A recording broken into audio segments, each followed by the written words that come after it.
Good evening, Norway. It's still afternoon here in the UK, but it's just about evening with you guys. Let's get this started.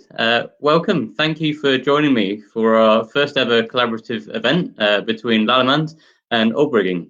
I hope I said that correctly. If I didn't, please correct me at some point along the way. So my name is Andrew Paterson. I'm the technical sales representative for Lallemand, and I cover the UK and I cover Scandinavia. I'm a former commercial brewer. I started my career at Brewdog in the north of Scotland. You might have heard of them, Brewdog. Before then moving on and becoming the head brewer at Darkstar Brewery, which is in southeast England. I was there for about 7 years. Became head brewer, and then left, joined Lallemand, which is where I am now. So a former commercial brewer, of course, but I'm also a home brewer at heart. So to prove that I am one of you, I've got a picture of my homebrew setup, which I'm going to show you quickly.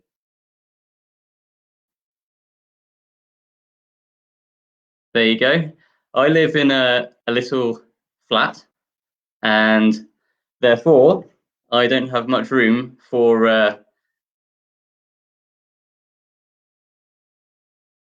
very large brewing setup. So I'm brewing small 10-litre batches, and I'm doing brew in a bag, and then I'm transferring into this 10-litre fermenter that I've built, and it's a glass jar, and it's got a little chilling system that I've built out of PC parts,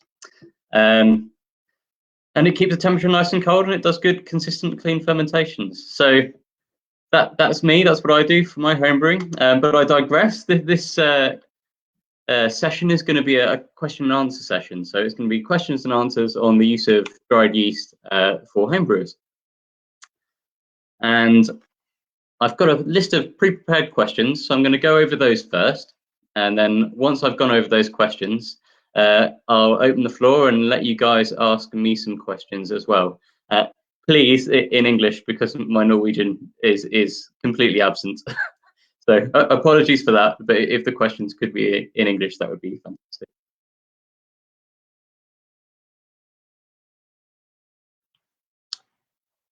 So the first question that I've got is rehydration of dried yeast for homebrewing necessary or not? And this is actually, it's an interesting question. It's a topic that's been up for some debate over the last few years. And it's something that we've done quite a lot of work on as well. So in the early days of dried yeast production, so you're talking back in the mid-90s, the drying process wasn't as advanced as it is now. And therefore, it was necessary to rehydrate yeast before you used it. These days, the process of drying is much more advanced. And we have found, through speaking mostly to commercial brewers, that many of them were dry pitching without rehydrating at all. So we've done quite a lot of collaborative tests looking at the difference between rehydration and not rehydration on your fermentation performance. And what you find is that there actually isn't a great deal of difference. With some strains, there can be a small positive difference to rehydrating, but for the most part, it's very, very small. And what we say to commercial brewers is that if you're happy with the way it's performing when you're pitching it dry, then continue to do that. There is some caveats here. If you're pitching a yeast into very stressful conditions, then it is better to rehydrate. So what do I mean by stressful conditions? This could be a very sour wort, so a wort that's been soured prior to fermentation, so your pH might be down at 3.2, 3.4. In that case, better to rehydrate.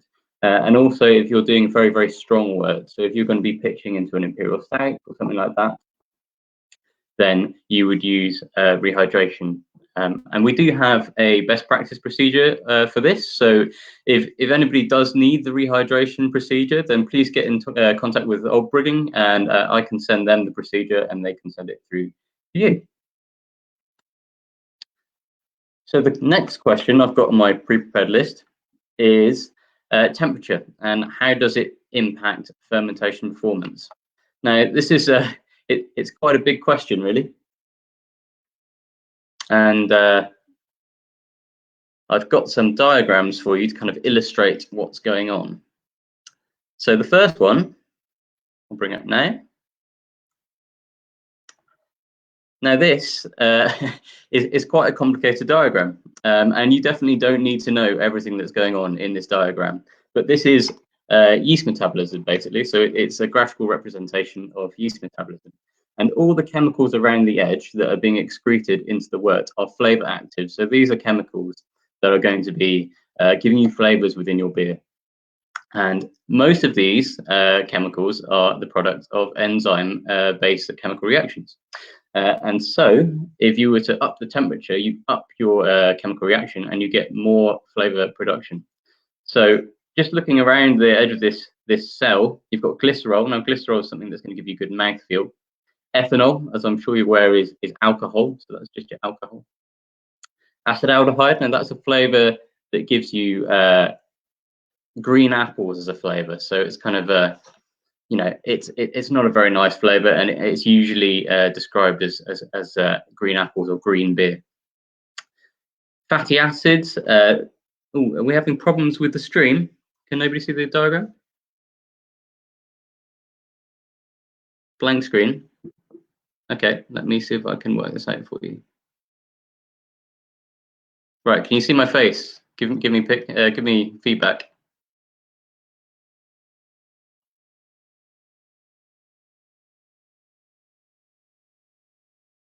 Can somebody comment and just tell me if they can see my face?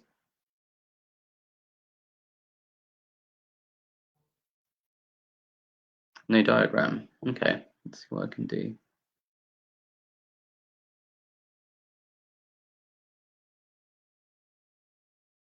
Okay, great. So you can see my face. Right, I'm going to try the diagram again.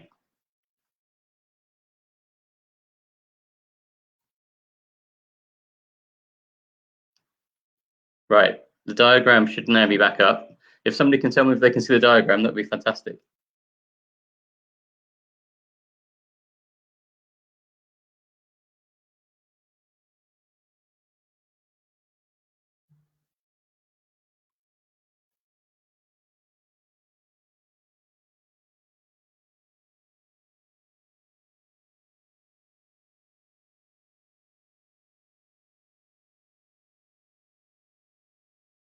Okay, now, fantastic.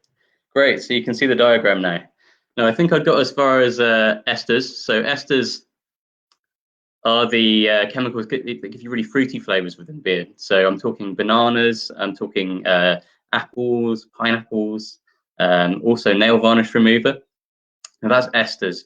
So those are very flavor active chemicals, and they're produced in a much higher degree at higher temperatures. So I'm going to show you now just some of the differences that you do get at these higher temperatures. This is a different diagram, so hopefully this diagram will work a bit faster than the last.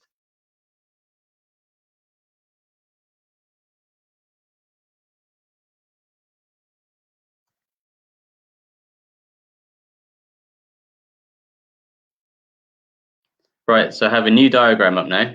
I'm hoping that you'll be able to see it shortly.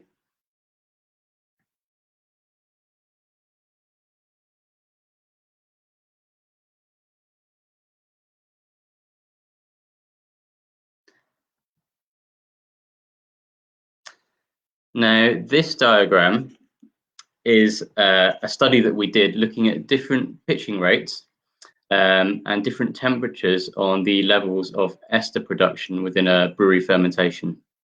And you can see that we did 3 different temperatures, so that's 20 degrees, 15 degrees, and 10 degrees.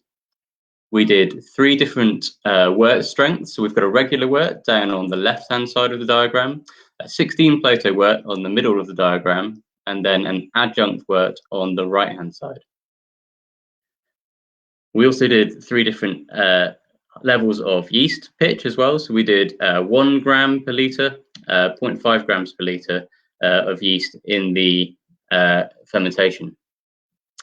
So what you can see here is that in the regular wort at 20 degrees, you get quite a lot of ester production, and the amount of ester production is higher at a lower pitch rate.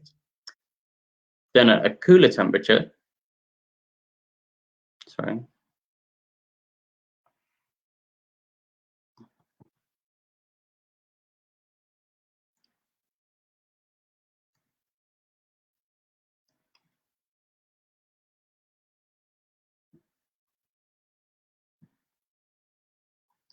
Sorry, I'm just trying to get this diagram up. The stream isn't behaving itself today.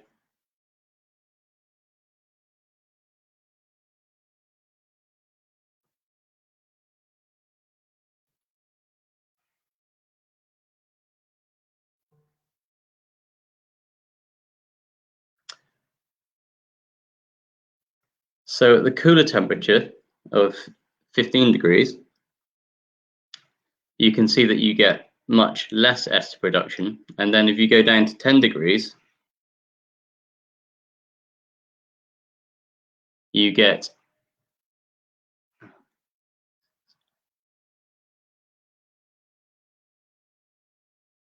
how about now?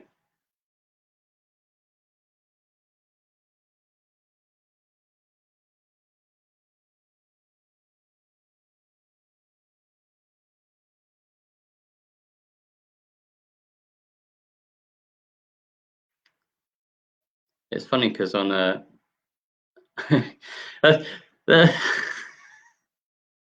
it's funny because on my screen now the graph is in a it's in the small kind of thumbnail, whereas my face is on the big one. So that doesn't make any sense at all.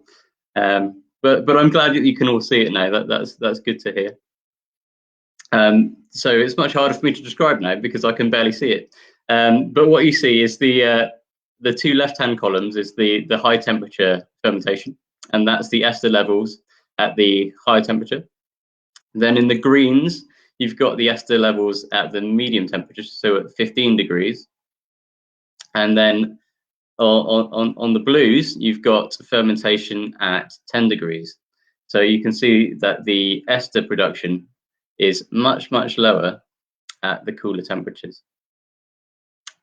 So that's one effect of temperature. Now there's another effect, which I'm sure you'll be quite well aware of, and that is fermentation speed. I'm just going to show you one of fermentation speed.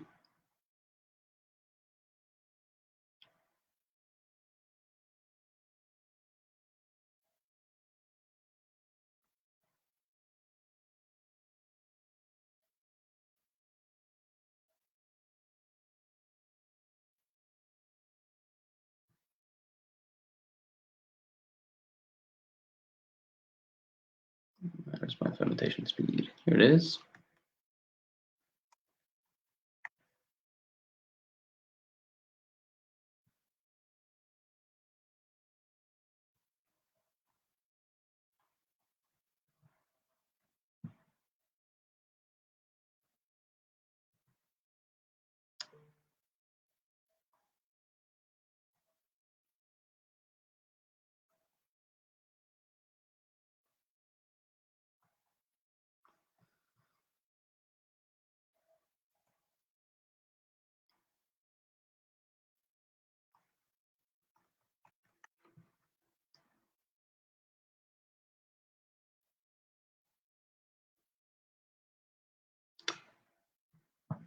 So unfortunately, I can't get through this diagram to show you what's going on. So unfortunately, I'm going to have to just answer questions without showing the pictures, which is a bit annoying. So sorry about that. So basically, the higher the temperature, the faster the fermentation. So you've got to picture this. I've got a graph and I'm showing the graph, and I've got several different fermentations and I've got them done at several different temperatures. And what you find is that not only is the fermentation faster at a higher temperature, but also the attenuation is greater. So if you go to a much lower temperature, so you're fermenting at 15 degrees instead of 20 degrees, not only will you see a slower fermentation, but you'll also see the level of attenuation drop. David's just suggested trying to refresh the page. So I'm going to try and do that because it is playing up something rotten.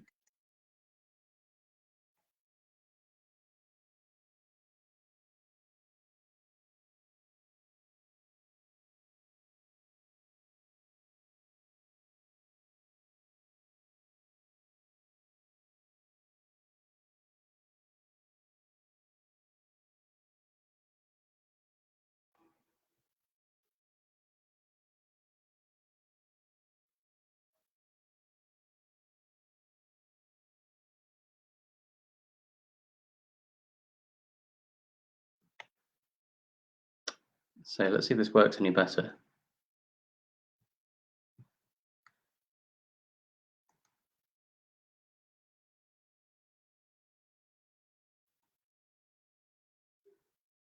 Right, can people see a graph of fermentation temperatures versus different worth strengths? Am I back?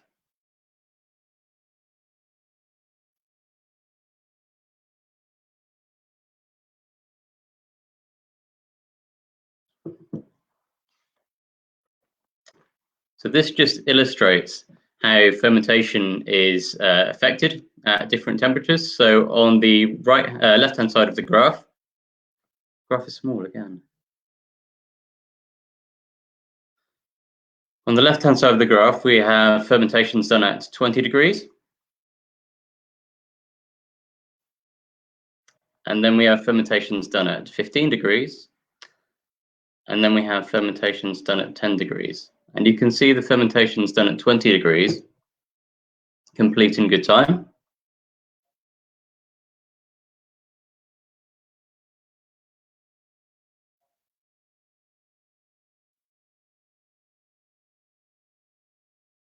Perfect. I'm really sorry about this, guys. This is it worked fine in all my tests, I promise. So yeah, you have the fermentations done at 20 degrees on the left-hand side, and then you have the fermentations done at 15 degrees in the middle in the green, and then on the right-hand side you have the fermentations done at 10 degrees in blue. And you can see that the fermentations done at 10 degrees, not only are they much slower, but also the attenuation is much poorer than if it's done at 20 degrees or 15 degrees.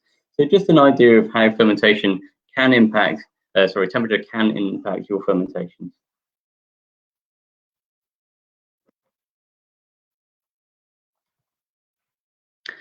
Now we're going to talk about pitching rate, and I'm just going to put it back to my face for the time being, I think, because that seems easiest.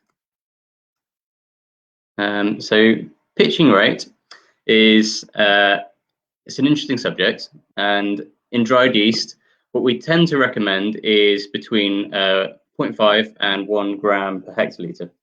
Now this is for ales, and the idea there is to achieve a cell count of between 2.5 and 5 million cells per mil. Now that's quite a general rule. So in actual fact, the actual pitching rate that you really need is dependent on two things, and that is on wort strength. So how strong is your wort? If you've got a very, very strong wort, then you need to pitch more cells, and therefore we would recommend going at the 5 million cells per mil, so the 1 gram per hectolitre. Also, if you're pitching at a lower temperature, so say you're trying to do an ale but a cooler temperature, we would then also recommend the higher pitching rate. Now this changes again with yeast strains. So if you're going to go for a different yeast strain, say for instance a lager strain, then the recommendation is that you pitch a much higher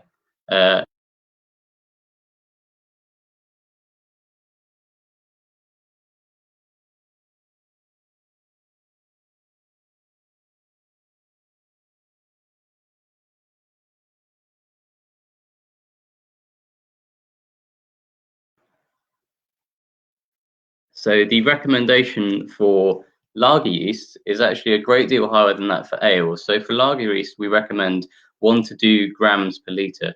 And this is just because lager fermentations are much, much slower. So whilst the yeast is adapted to ferment at the cold temperatures, actually the speed of fermentation is very slow if you don't have a much higher cell count. So you're looking for between 5 and 10 million cells per mil for a lager yeast, when you compare that to 2.5 to 5 million cells per mil for an ale yeast.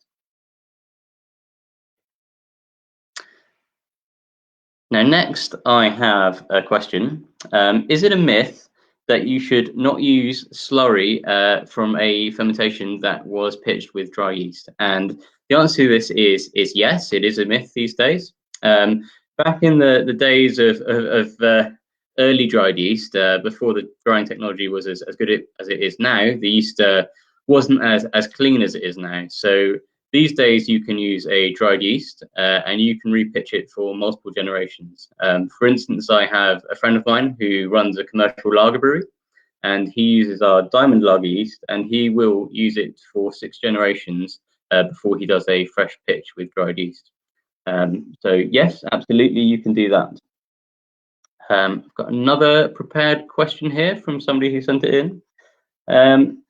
Is the number of active cells within a 500 gram block the same as an 11 gram sachet at the expiry date? So at the end of the shelf life of the yeast, are the number of viable cells in an 11 gram sachet the same as the number of cells in a 500 gram sachet? So that's cells per gram. Right, I'll try to hide those. Hopefully my face is back now. And the answer is, in ideal storage conditions, yes, the number of cells per gram will be the same in an 11 gram package and a 500 gram package at the end of its shelf life. The slight caveat here is that a 500 gram packet has a much lower surface area to volume ratio than an 11 gram packet. So an 11 gram package that has been stored incorrectly is going to have a lower level of viable cells than a 500 gram package that has been stored correctly. So that's a slight caveat on that.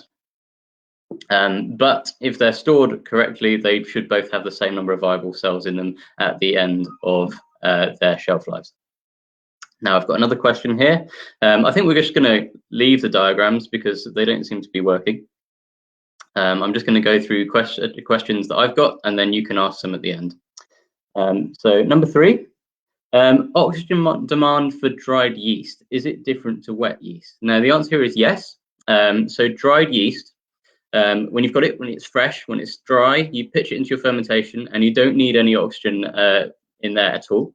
And that is because these yeasts are grown in aerobic conditions. So you get sterols enriched in the yeast, which is what the yeast would normally use oxygen for when you pitch it into a brew fermentation. So those sterols are already there in the yeast in its dried form, and therefore you don't need to add any more oxygen at pitching. Now, the caveat here is if that you're going to repitch it, so you're going to go multiple generations with that dried yeast, then you do need to oxygenate. So if you were pitching it again, then you would need to oxygenate. And at the homebrew level, you can do this just by splashing the wort around. So you don't need to oxygenate when it's dried, but if you're going to use it again or for multiple generations, then you do. So that's that. So I've got another question here, short shelf life. So I've got the question here and it says, why does dry yeast have such a short shelf life once the package has been opened? Now, it's an interesting question, this. When yeast is dried, it starts to produce a sugar. And this sugar is called trihalose, and it's a protection. It gives the yeast protection to the drying process. So it takes the place of water molecules within the cell wall, and it stops the cell wall breaking when the yeast is dried. So it's produced this trihalose as a protection mechanism. And then as you start to dry the yeast, and it starts to dry out, it fills the gaps that the water molecules have left behind. So then when you open the package, you get air into the package, and our packages are stored under a vacuum, so there's no oxygen in them at all until you open them. So when you open it, you allow oxygen into the package, and the yeast starts to get the oxygen diffusing into the cells. And what does the yeast do when it gets this oxygen? It's going to start fermenting the trihalose that it's created to protect itself. And because it's a sugar, it can do this. So from the moment you've opened that package and the oxygen has got in, the yeast has started to deteriorate and it started to use up the trihalose, which is its source of protection whilst it's dried. So it's best not to open a package and then leave it open. But if you are to do it, the best way to preserve that yeast would be to squeeze all the air out of the package and then seal it as best as you can and keep it in the fridge or the freezer. So not ideal to leave it lying around open, but it can be done if you squeeze most of the air out.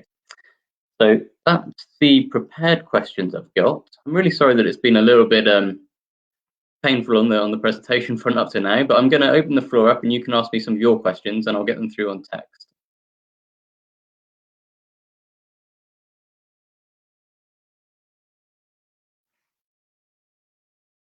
So I've got a question about the shelf life for dried yeast sachets. Now that is 2 years from the production date if they're stored properly, so stored in the fridge. So you don't want to have it lying around any longer than that if you can possibly help it. It is possible to revive yeast at home that's been let to go too long past its shelf life. But if that's the case, it's probably safer to buy a new yeast. Although if you're feeling adventurous or you didn't mind wasting that amount of work, then you could try and give it a go and prop it up. But they do generally last quite well. Mike Dixon, can you have too much yeast in the fermenter? Certainly you can overpitch. It's not necessarily going to be a problem during the fermentation. You'll get certain flavor aspects during the fermentation, so you might get less ester production if you overpitch. So it can actually be a way of controlling esters. If you go to much too high level, then you're going to get a very large yeast sediment at the bottom of the fermenter, and that can be a problem. One, you're going to get much higher losses, so you'll lose a lot of your beer, which isn't ideal. And two, if it's left there for any great length of time, then you start to get autolytic characters coming through in the beer. Now, this is flavors that are like Marmite, quite common in imperial stouts, but you definitely want to avoid it in a pale ale. So yes, you can have too much yeast.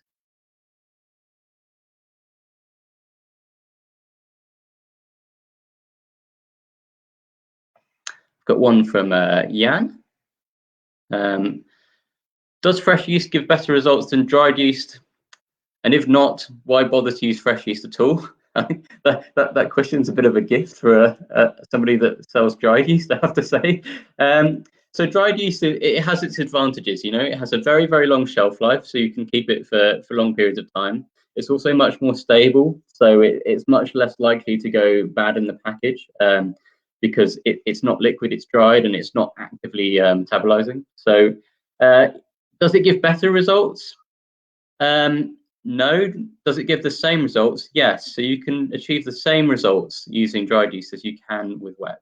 And if you've got wet yeast that's in a poor condition, it's probably likely to be in a worse condition than a dried yeast that's been kept for a similar length of time.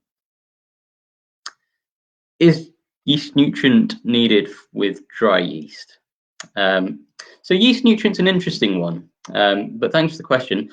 Yeast nutrient is something that is sometimes required, but not always. So actually, an all malt wort has a very high level of nutrient in it anyway. So usually what you'll find is that there's enough nitrogen there for the yeast to use and to ferment. If you were using a very high adjunct level, say high levels of sugar or sucrose or anything like that, then you might want to kind of substitute some of the lack of nutrients in those ingredients with some yeast nutrient.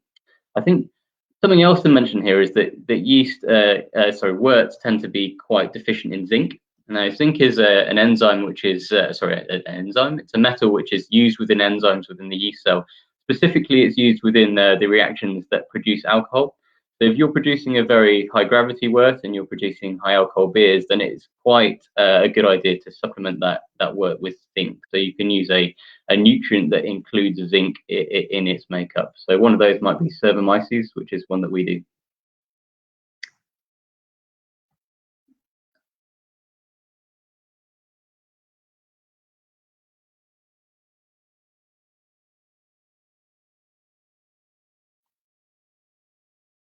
So that's an interesting one. You have to say something about fermentation under pressure. Now, that is quite an interesting question. So fermentation under pressure, okay, up to a point. So I guess there's a few downsides to that. Maybe if you were to ferment under pressure the whole way through, then you might get volatiles which you'd like to evaporate from the wort, not evaporating for the wort. I mean, some of these would be sulfurous aromas, so aromas of rotten egg that would normally come off during fermentation. If you were to ferment purely under pressure, you might find that a lot of those stay within the wort. Now, you also probably want to think about the level of pressure there as well. So if you've got very high pressure, that can actually inhibit yeast fermentation. So a lot of the reactions that allow yeast cells to grow involve a process called decarboxylation. So this is when the carboxyl group of a molecule is taken off and it's released into the solution as CO2. Now, if there's a very high level of CO2 already in solution, then that doesn't happen very easily. And you can get the fermentation slowing and stopping. So it really depends on the pressure. You know, it has its uses as well. So if you were to pressurize the fermentation vessel towards the end of fermentation, then obviously you get a nice carbonated product. But if you do it too early, as I said, you can inhibit fermentation and you can have flavors within the beer that you don't desire to be there. So I've got one here on fermentation and pH. Now, it's quite an interesting one. It's pH is very important in the brewing process. More often than not, high pHs will be the problem rather than low. With high pHs, you can see increased hop utilization, so you can get very bitter beer, and you can also get higher levels of astringency because you can get tannins being dissolved from the malt and making it through into the wort. So that would be a good reason to avoid very high pH levels. Very low pH levels can also be a problem. So if you're making sour beers, you can get a thing called acid shock, where the yeast doesn't like the low pH and it actually stops fermenting. So we noticed this with some of our strains. If you have a very, very low pH, what you'll find is that your final attenuation isn't as low as you would expect it to be. And there's things that you can do about pH levels that are wrong. The first is obviously to test pH, so you're aware of it. Many people don't do this, but also to adjust that pH level as well. So you can adjust that pH level by adding acid if it's too high. So I would always check my pH either at the end of boil or during the mash, and just adjust that pH to get the correct level in my beer at the end of fermentation.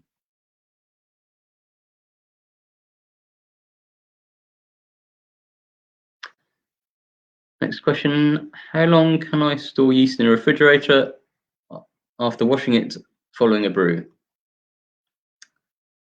There we go. So obviously commercial breweries will store their yeast for long periods of time.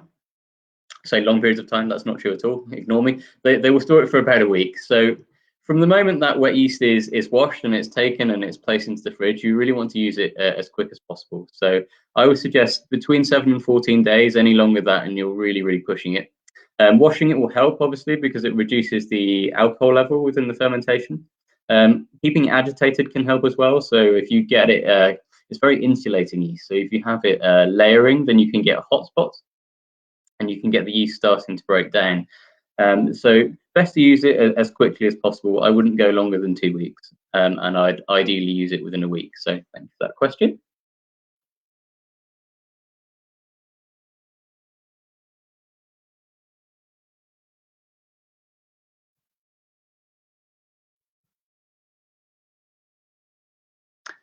Got another question here. Why are there fewer strains of dry yeast than fresh yeast? Now, that's quite an interesting one as well. Now, if you remember before, it may have been when we were having connection problems. So if that was the case, then I'll go over it again. I mentioned that as you dry yeast, it starts to produce a sugar called trihalose, and this sugar protects the yeast during the drying process and prevents it from breaking apart and dying.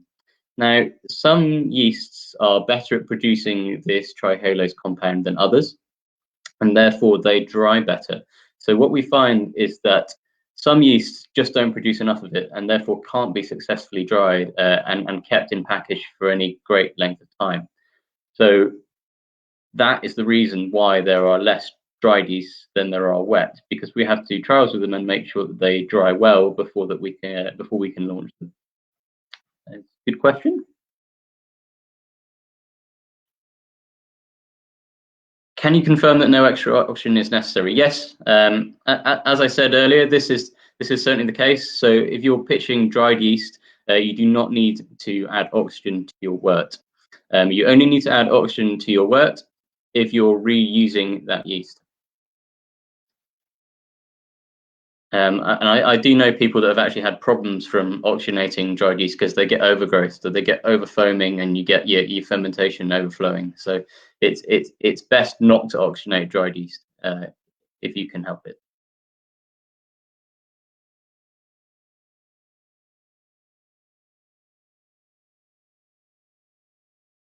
So I think there's been a bit of further clarification on that question to ensure enough when using dry yeast.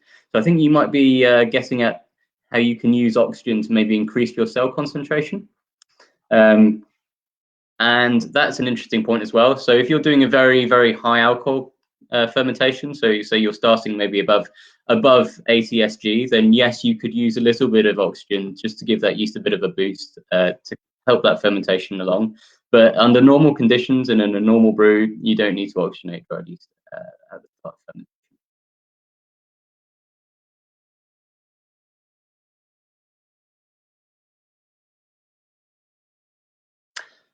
So I've got a question here about when is it most important to hit your target fermentation temperature? Well, I suppose it depends on how you missed it, right? So if you started off too cold, then that's going to inhibit your fermentation. So you're going to get a slower fermentation, and you're going to get a fermentation that maybe doesn't attenuate quite as far. So it is important to have the correct initial fermentation temperature.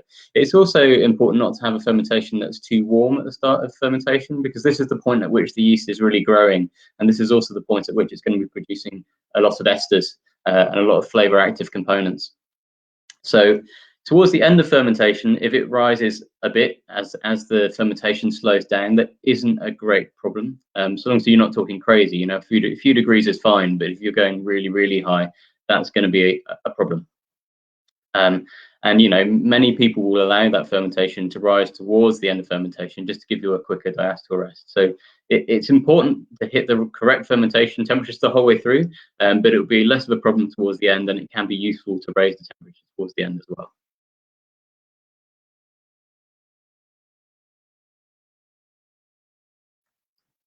Should the yeast be stirred or just pitched on top? So when we do our rehydration, and you can get this from Olbrygging, I'll send through the directions to them. What we recommend is that you don't stir the yeast until it's started to hydrate. So if you're doing a rehydration, you would sprinkle the yeast on top of the water or the wort.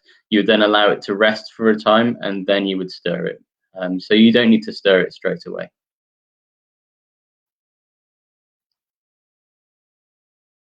Got a question here about Voss and Kveik strains. So will Lallemand produce any more Kveik strains than Voss? And the answer is maybe. We don't know yet. We have quite a few Kveik strains within our collection, so I think we have about 20 at last count. So it's certainly possible that we will launch some more. Before we launch any, obviously, we will do a lot of tests, and we have to do drying trials. So it's not something that's imminent, but it could happen. So watch this space.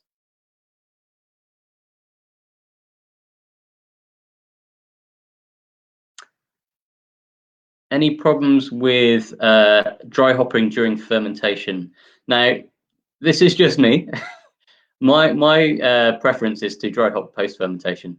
Not a very fashionable opinion right now, I appreciate. And for me, that's just because I find it's a lot cleaner. You get cleaner yeast out, and it's a lot easier to reuse it. I don't like to reuse yeast that's got hop fragments within it.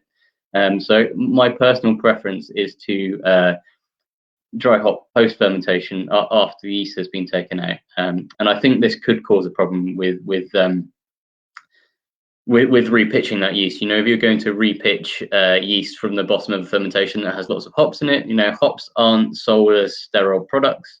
So I think you'd really be risking a contamination problem if you were to do that. So I personally would dry hop towards the end of fermentation after you've removed yeast. But a lot of people do like to dry hop during fermentation, and that's because the process of transformation, biotransformation, is supposed to give you some altered hop flavor if you were to dry hop during fermentation.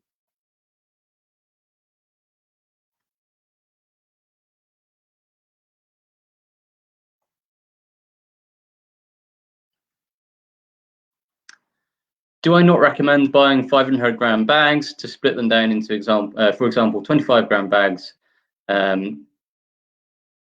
So this is an interesting question. In theory, you could buy 500-gram bags of yeast, and you could repackage them, and you could vacuum pack them, and you quite possibly would have good results. Now, it's not something we would necessarily recommend, because we aren't in control of the process at that point, so we can't make any guarantees. So you could try it, and it could well work, and chances are it will. But I wouldn't like to make any specific recommendations, just because I can't see your process, and I can't ensure that it's going to conform to the standards that we use when we produce our yeast.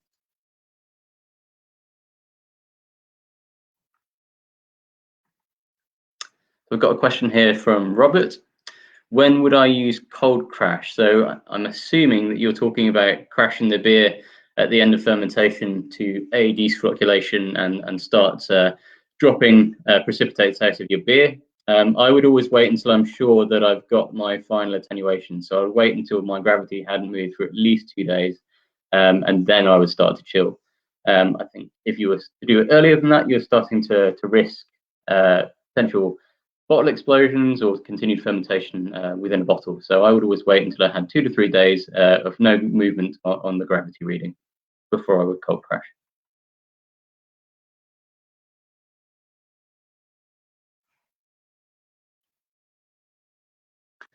Got a question from Victor here. I used to ferment my beer around 3 to 4 weeks. Would you recommend a diacetyl rest, or is it okay without? If so, when is the best time to do it? Now, this would really depend on the kind of beers that you're brewing. If you're brewing lagers, it's more likely that you will require a diacetyl rest than if you were brewing ales. So the diacetyl reduction is done by yeast just naturally at the end of fermentation. So they'll start to bring down that diacetyl flavor on their own. And in the case of ales, they'll do it relatively quickly because it's at a higher temperature than a lager beer. So after 3 to 4 weeks, I would be surprised if you had a great deal of diacetyl within your beer, especially if you were brewing an ale. If you were doing a lager, then perhaps you could do a diacetyl rest. And what I'd probably do is do that towards the end of your lager fermentation. So I used to use a technique where I'd allow my lager fermentation to rise from about 10 or 11 degrees up to 13 or 14 towards the end of fermentation, so probably about 80% of the way through. And then I would give it a rest for about a week at that temperature, and it would bring it down to within levels that were below the flavour threshold in that time. So if you're brewing ales, I would suggest you probably don't need to. If you're brewing lagers, it does depend on your process, but in 3 to 4 weeks, you actually might be okay.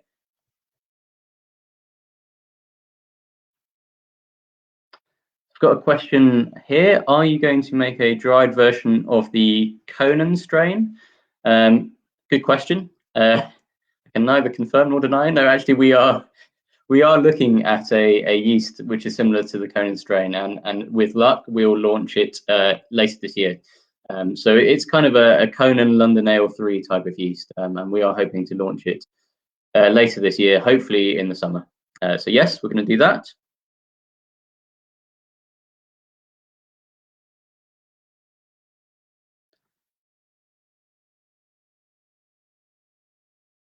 So I've got a question here about allergies or intolerances towards beer yeast in general, and is wild fermented beer no problem?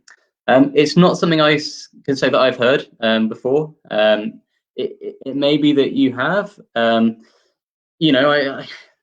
Isolated people can be allergic to anything, but it's not something that I know of, and it's certainly not something that I think is widely known. So no, I haven't heard about any allergy or intolerance towards beer yeast in general. Got a question here from Tom. How many packages would you recommend for a 25-litre batch?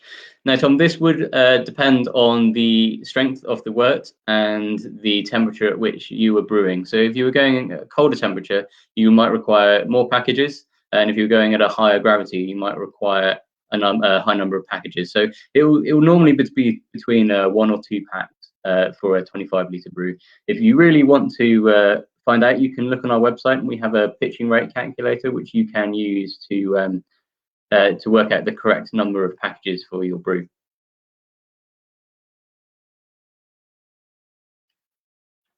Got a question here. What is better, to store in the freezer or the fridge?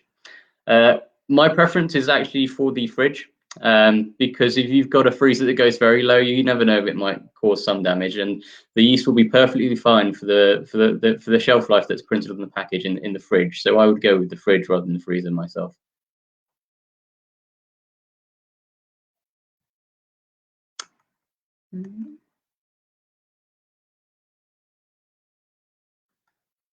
Question here: allergies to new genetically modified sour yeast? No, I've not heard of any allergies to genetically modified sour yeast. For those that might be interested, this is a product that Lallemand have launched in the US for the US market, which produces lactic acid as it ferments. So it's called Sour Visier, but unfortunately, you can't source it in Europe at the moment.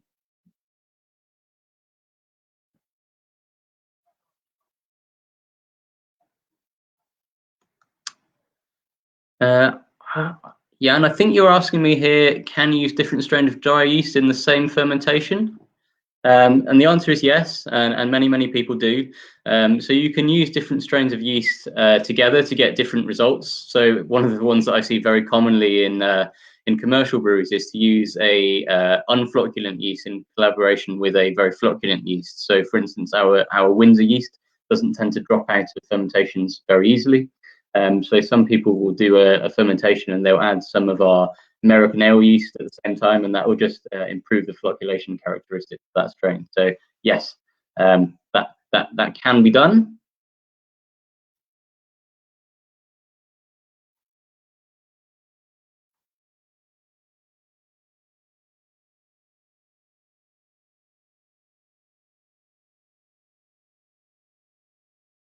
We've got one from Henning here. How much more lager yeast is needed at 9 degrees than at 12 degrees? Now, I would need to check our pitch numeric calculator for an exact weight for you here, but I suspect it's probably 2 packages in your standard homebrew rather than 1. And that's just because once you start to get down to those very low temperatures, the yeast is quite slow to ferment, so you do need more of it there to have an acceptable fermentation length.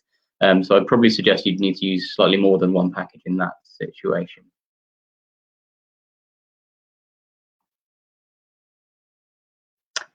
Got another question on yeast nutrient. Is there enough FAN in base malts to support healthy fermentation? Yes, for the most part, you are correct. There is. As I think I said before, if you were using adjuncts or using some sugar syrups, that sort of thing, then you might want to up the FAN by using a yeast nutrient. The difference here is if you're making some very high alcohol beers or you're doing very high strength worts, then your brewery wort tends to be deficient in zinc, the element zinc. So it can be beneficial to add zinc to your fermentation, and that can be found in some yeast nutrients. Zinc is actually involved in the production of alcohol, and it's a cofactor in the alcohol dehydrogenase enzyme. So it's actually very important for high alcohol fermentations.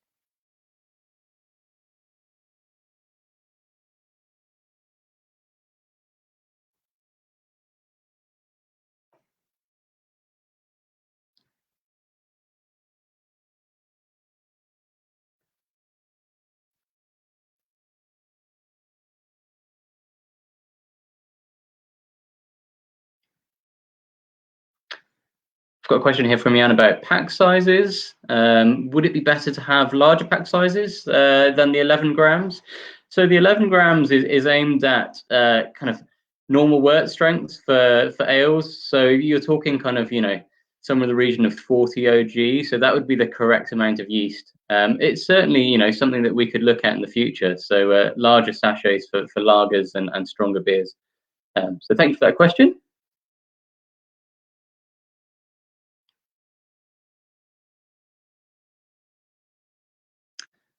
So I've actually, oh, no, there is another question. If using nutrients, is it okay to add them at the same time as you pitch the yeast? So nutrients generally aren't sold on a basis of being sterile. So you wouldn't want to add your nutrients into your fermenter. So it's better to add them at a stage on the hot side of the brewing process. So you're talking into the boil or the whirlpool would be the best place to add your yeast nutrients. I certainly wouldn't want to add them into the fermentation if you're making beers that are clean and you don't want to be contaminated. It wouldn't be a good idea to do that.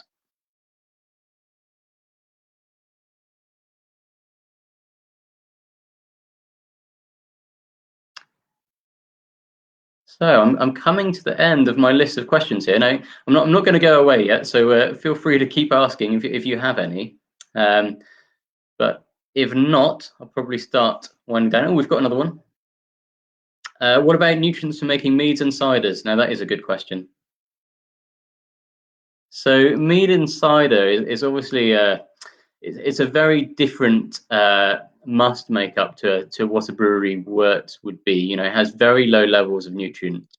It also has a very low buffering capacity within the must or the wort. So what you find is that if you add yeast to a must for making mead or for making cider, is that you will get fermentation, but you might find that it stops early. You may also find that your pH drops very, very low. and this is because there's not really a buffering capacity there. So when making mead especially, it's important to add nutrient and to buffer the fermentation at the same time so the pH doesn't drop too low. And in the case of mead, you can sometimes do this sequentially, so you might add more nutrients as you go through the fermentation. So you might find that you need to keep adding them throughout the fermentation to get it fermented correctly.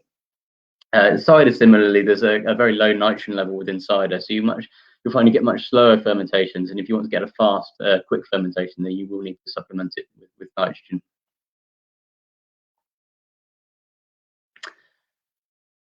Question here about zinc powder. Could you add zinc powder instead of nutrients? Simple answer is yes, you could. It's quite nice to add nutrients because then you're just safe in the knowledge that you know that you've got all the trace elements and cofactors that your yeast needs. So in addition to the zinc, if there's anything else that happens to be deficient, you will have had it and put it there.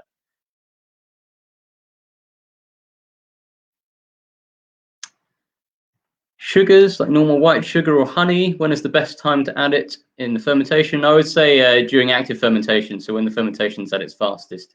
If you add it at the end, the fermentation's already slowed down, and it's probably the yeast isn't going to adapt quite as quickly. So I would add it during the middle of the fermentation.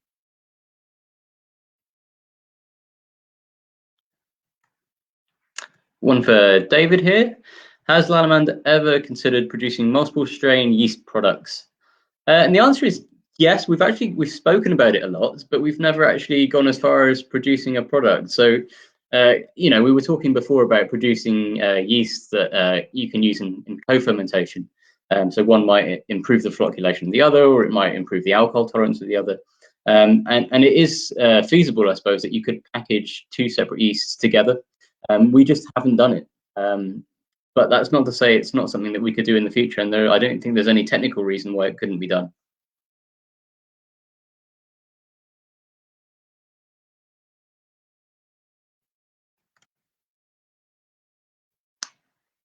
So I've got a question about fermentation time for ales. So after about 14 days in a stable OG, can further time in the fermenter be beneficial, e.g. 3 weeks?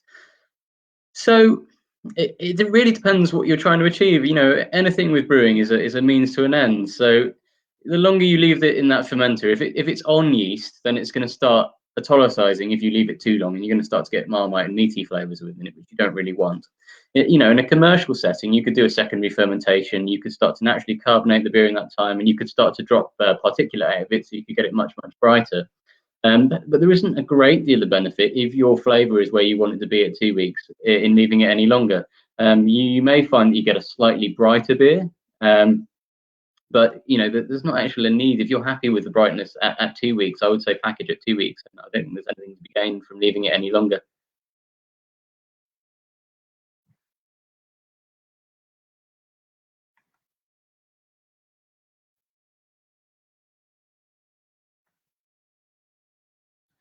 So we've got a question from Thor on rehydration. Do you have a white paper regarding on how not to do it? So we have a white paper on how to do it. It doesn't specifically focus on how not to do it, but it does have the instructions for doing it correctly. So you can safely assume that anything that's not on there is how to do it incorrectly. So I'll be sending those to Olbrygging, and they can send them on to you guys. But it's very easy to follow, and you'll be able to get it from them. So I've got a question here. Some thoughts on using Fike with lager beer. So it's something that's been spoken about a few times. How does the temperature affect Fike, and will that temperature be affected to a great deal at a lower temperature? Now, the Vikes, obviously, they ferment at very high temperatures, and they're kind of well known for producing those fruity ester characters at those high temperatures. Now, we've done a little bit of work on fermentation at lower temperatures, but not a great deal. And what you find is that actually it's quite neutral at those temperatures. So you could perhaps produce a lager style beer using a Fike, but it might not be as recognizable as if you used a lager yeast. I certainly think it could be an interesting project and something to try. So I wouldn't try and convince you from from doing that, you'd maybe have to go a little bit higher in temperature than 9 to 11 degrees like you would with a lager yeast. I'd probably suggest somewhere in the mid-teens would be a little bit more realistic than going as low as 9 to 11 degrees.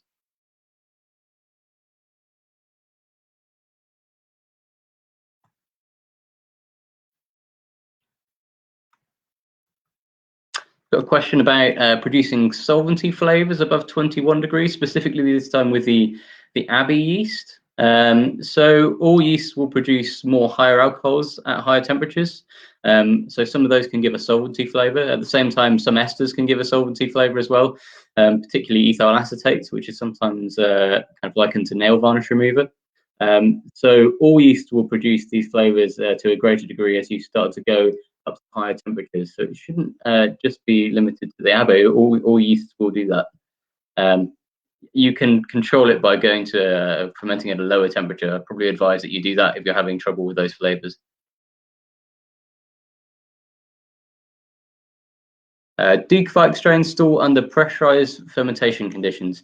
Now, I'll be honest with you, this is something we haven't looked at in detail on Kveik strains. So I haven't done any tests with Kveik strains and looked at the different pressures at which they ferment.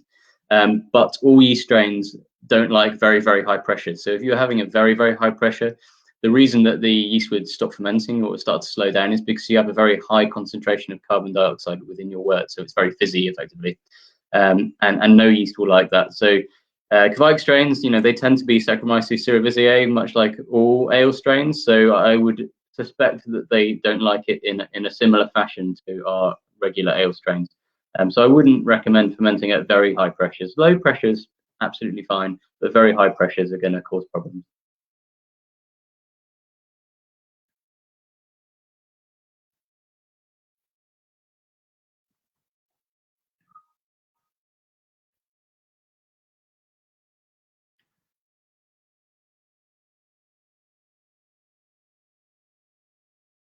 I've just got a comment here from David Heath, who says that Lanneman Kveik performed well under pressure at 12 degrees, and it worked very well. So that's encouraging. So it seems you probably could use it for a lager. So yeah, give it a shot, and let me know how it goes, because I'll be intrigued to know how it is.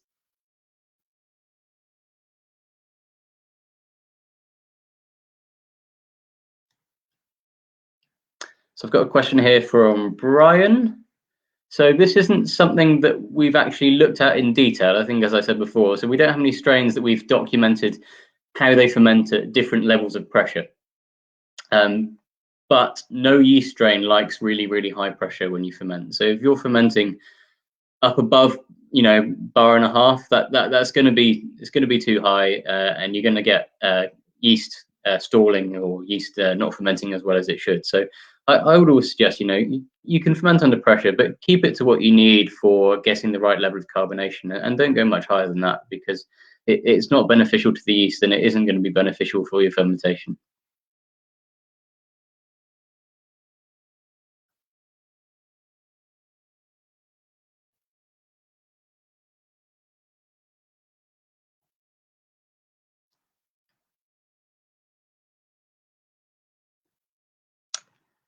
So I've come to the end of my questions here, and our time is up. So that's 62 minutes of questions and answers. So thank you very much for having me. It's been fun. I've enjoyed answering your questions. I'd like to apologise for the connection problems we had at the start there. I guess it's Murphy's Law. What can go wrong will go wrong. It worked well in our trials, but it didn't work well on the day. So hopefully this is going to be the first of a few events that we do with Olbrygging, and we'll try and resolve those technical problems before we do the next event. But thank you very much for attending, and I hope to see you again. Any questions, any further questions for me, please send those through to Olbrygging. And if you have any questions about our products, or you need any technical data sheets, for instance, the Rehydration white paper, then please send that through, and I'll be happy to send these things to you. So thank you very much, and good night. Have a great evening.